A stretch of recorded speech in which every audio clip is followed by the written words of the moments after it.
If you don't eat any sugar, and that includes honey, then your white blood cells will destroy 14 bacteria every 30 minutes. Wow. If you eat 6 teaspoons worth of sugar, your white blood cells will only destroy 10 bacteria in 30 minutes. Wow. If you eat 24, and so many people do in a can of soda, your white blood cells will only destroy 1 bacteria every 30 minutes. So basically, with that much sugar, you wipe out your immune system for 30 minutes. Holy and then cow. there's Yeah. And so, for example, standard American diet, apple pie and ice cream. Apple pie, 12 teaspoons of sugar. Ice cream is 6. With a piece of apple pie and ice cream, you wipe out your immune system. 1 tablespoon of honey is equivalent to 3 teaspoons of sugar. Welcome back. Today I have Margaret Ohlson from Mother's Marketplace in Hood River, Oregon, and she's going to help me answer some subscribers' questions. So you guys have written in, and we really appreciate the questions, because if you have the questions, somebody else does too. And so we're going to answer 3 questions that you guys have asked, and if you want your question read on air, go ahead and leave a comment below this video and we'll try to get to them next week. So Don Doyle, I think it's Wise, could be Weiss. Don, let me know how to pronounce your name. I've never done a cleanse before. To be honest, I'm kind of scared to do one. I had gastric bypass 13 years ago, and diet can be tricky. So we don't process foods the regular way, and we're in constant state of malnutrition. So protein is always our first concern.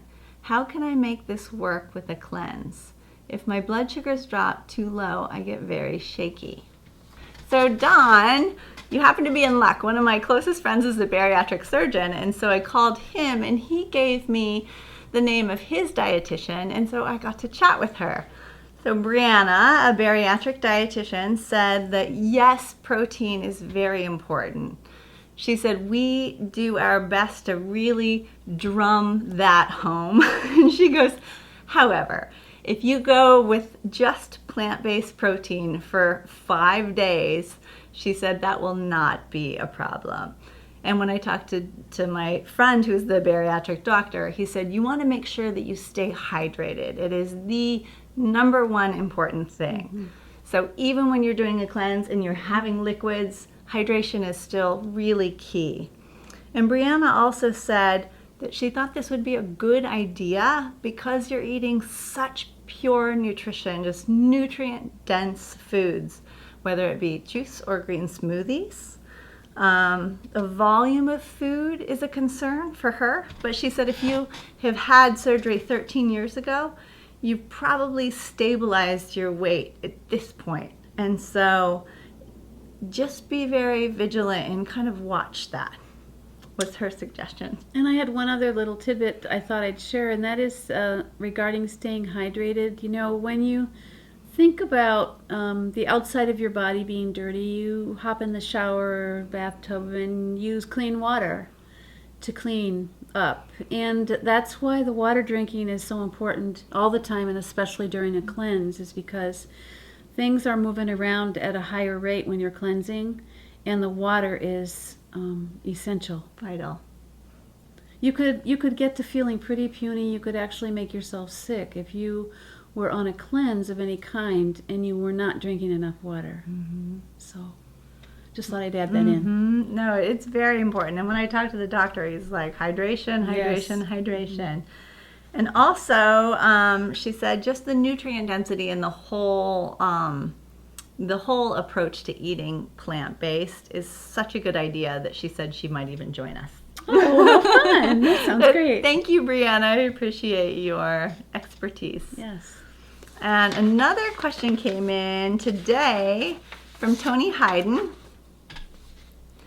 I'm new to the world of different herbs, what they do and what they go well with. Beet-based juice, what would go well with that, other than what you already mentioned in the video? Would cilantro go well with it? Would you encourage the use of wild edible plants like dandelion, plantain, etc. Well, we kind of already talked about that a little bit tonight, didn't we? A beet-based juice is great. Just make sure it's not just beet. And the benefits of dandelion and plantain with their green properties, their chlorophyll, vitamin K, are tremendous. When it comes to herbs, I think of cilantro is one that jumps out to me. Cilantro is a really excellent heavy metal detoxifier, and it's actually very potent. And so if you're going to make yourself, let's say, a 16-ounce glass of juice, maybe a half a dozen or 8 sprigs of cilantro added to that juice would be a very good idea. I wouldn't do any more than that to start out with for your first cleanse. You could increase it another time a little bit more, but it's a very effective heavy metal detoxifier.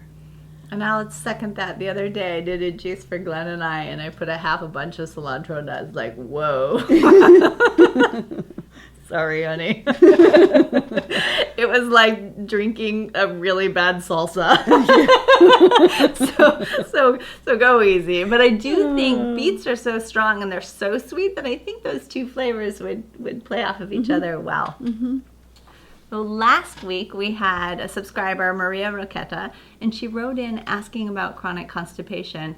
I briefly answered her question, but Margaret has some information that she wants to add to that. So I'll go ahead and read the question again for those of you watching for the first time.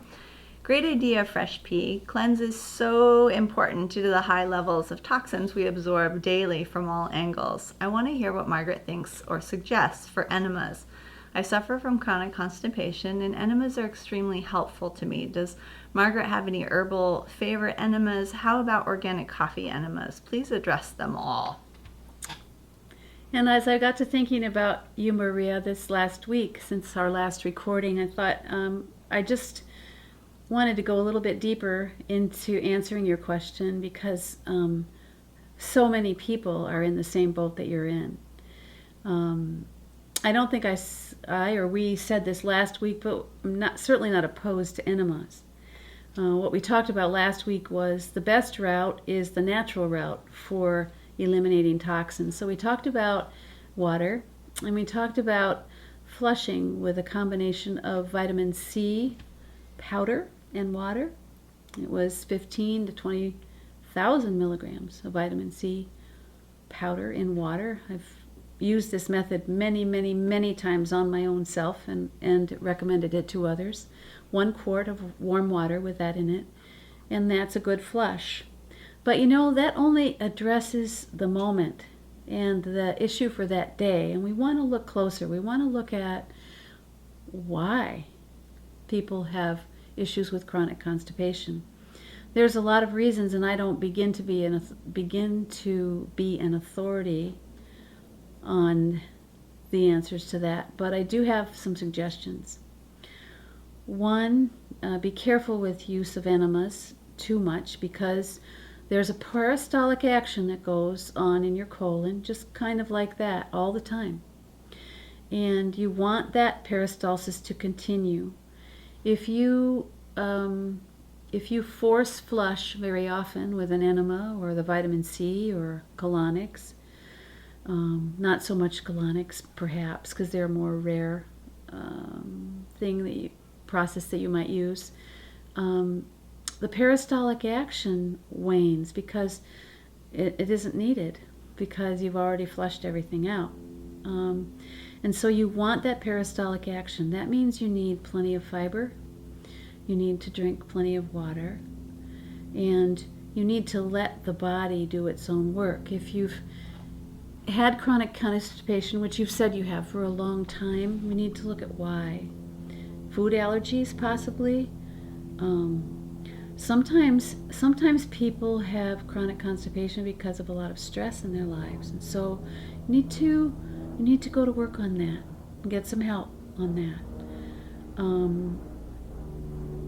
Back to the food allergies for a minute. Gluten is a big one, and I have a lot of friends that have various levels of gluten intolerances.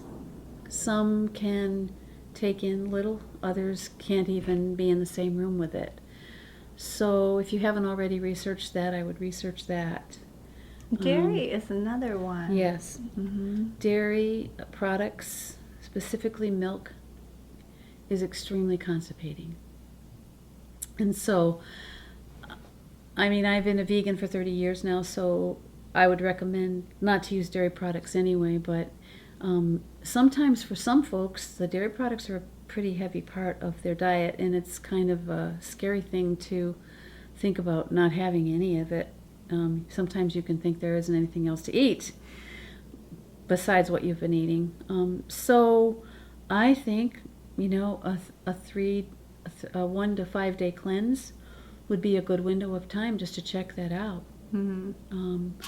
If you need help along the way because you're not eliminating on a good schedule, and a good schedule is, by the way, ideally you should have a significant bowel elimination for each meal of the day. So if you're eating 3 meals, you should have 3 significant eliminations. If you're not, you do have a level of constipation. Sometimes it can take months for things to fully regulate, but you need to start on that journey and get things moving out when they need to move out. They call that transit time. How long is some food in your body before you eliminate it? It's important to get the nutrients out of the food, but it's also very important to eliminate it in a timely manner. Otherwise, the toxins that accumulate in the colon spread through the colon wall into the bloodstream, and you have a toxic environment. So you have an acidic environment, so you're more prone to disease. When it comes to enemas, I think that there's a lot of options. Aloe vera, just warm water is wonderful.